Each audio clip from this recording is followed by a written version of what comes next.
Flan au lait en poudre super crémeux, je suis sûr que vous ne connaissez pas cette recette.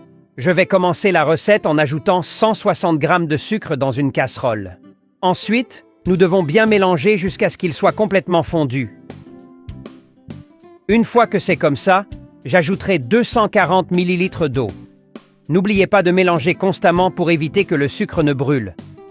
Regardez la vidéo jusqu'à la fin. Le résultat final va vous étonner.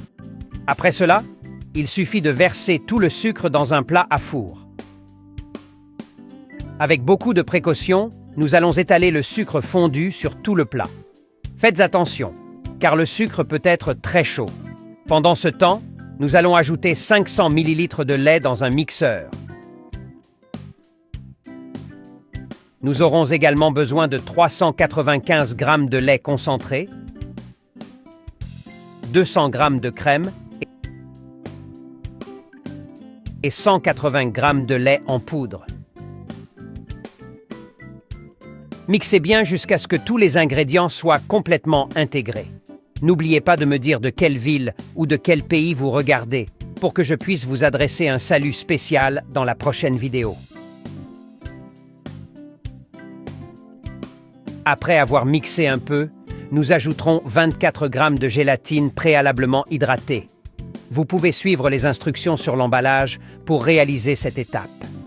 Cette combinaison de saveurs est vraiment divine et je suis sûr qu'en goûtant ce dessert, vous serez conquis. Avec l'aide d'une grande cuillère, nous ajouterons le mélange du mixeur. Cela permettra au sucre fondu de rester au fond du moule. Ce dessert est très crémeux. Je suis sûr que vous adorerez le préparer chez vous.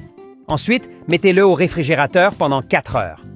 Pour donner une touche spéciale à notre recette, je vais saupoudrer un peu de lait en poudre sur le dessert. La combinaison soigneuse des ingrédients, la texture crémeuse, la fermeté apportée par la gélatine et la touche finale du caramel créent un charme irrésistible.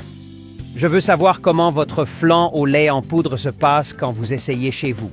Le résultat final est un dessert doux, léger et extrêmement crémeux, avec un équilibre parfait des ingrédients pour ravir tous les palais. En plus d'être délicieuse et crémeuse, cette recette peut être réalisée avec des ingrédients faciles à trouver dans n'importe quel supermarché.